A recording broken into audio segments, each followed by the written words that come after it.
లో ఎప్పుడూ లేనంత కసరత్తు చేశారు నిజంగానే. చేశారా? అందులో డౌటే లేదు. కాకపోతే ఆ కసరత్తు ఫలిస్తుందా లేదా అన్నదే డౌట్. ఎందుకంటే ఓ పక్కన అవతల ప్రత్యర్థి సామాజిక సమీకరణాలను నమ్ముకుంటే ఈయన పొత్తుల్ని నమ్ముకున్నారు. తేడా అంతే.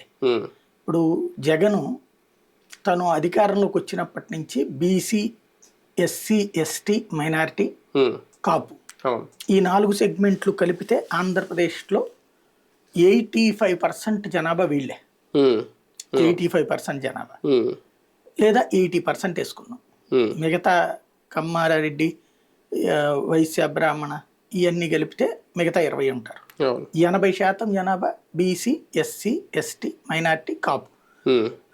ఇది ఆ వర్గాలు ఉన్నాయి. తనిచ్చిన సీట్ల పరంగా చూసుకుంటే దాదాపుగా ఆ ఈక్వేషన్స్ని ప్రకారం ఇచ్చుకుంటూ వెళ్ళాడు జగన్. ఈవెన్ రేపు టోటల్ లిస్ట్ రిలీజ్ చేస్తామంటున్నారు కదా, ఆ టోటల్ లిస్ట్ రిలీజ్ చేసినప్పుడు టోటల్గా ఎంతమంది బీసీలకు ఇచ్చారు, ఎంతమందికి ఎస్సీలకు ఇచ్చారు, ఇదంతా కూడా లెక్క లేదు. సిఎస్టీలు అంటే ఓకే, వాళ్ళకి రిజర్వ్డ్ సీట్స్ కాబట్టి బీసీలకు ఎన్ని ఇచ్చారు, కాపులకి ఎన్ని ఇచ్చారు అన్నది లెక్క తేలుతుంది. ఇప్పుడు దాకా తెలుగుదేశం పార్టీ రిలీజ్ చేసిన లిస్ట్లో కాపులు కేవలం 8 మంది ఉన్నారు. కమ్మ సామాజిక వర్గం, రెడ్డి సామాజిక వర్గం 28 ఉన్నారు. బీసీలు 24 ఉన్నారు అక్కడ. అలాంటి ఈక్వేషన్స్ అన్ని రేపు పొద్దున చర్చకు వస్తాయి ఖచ్చితంగా. ఇంకొకటి, ఆయన ఆ భారీ కసరత్తులో భాగంగా సీనియర్లను పక్కన పెట్టామన్నటువంటి రూట్లో ఉన్నారు, కరెక్టే.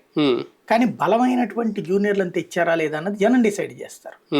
ప్రాక్టికల్గా ఇప్పుడు కొన్ని చోట్ల తెగించారు, ధైర్యం చేశారు.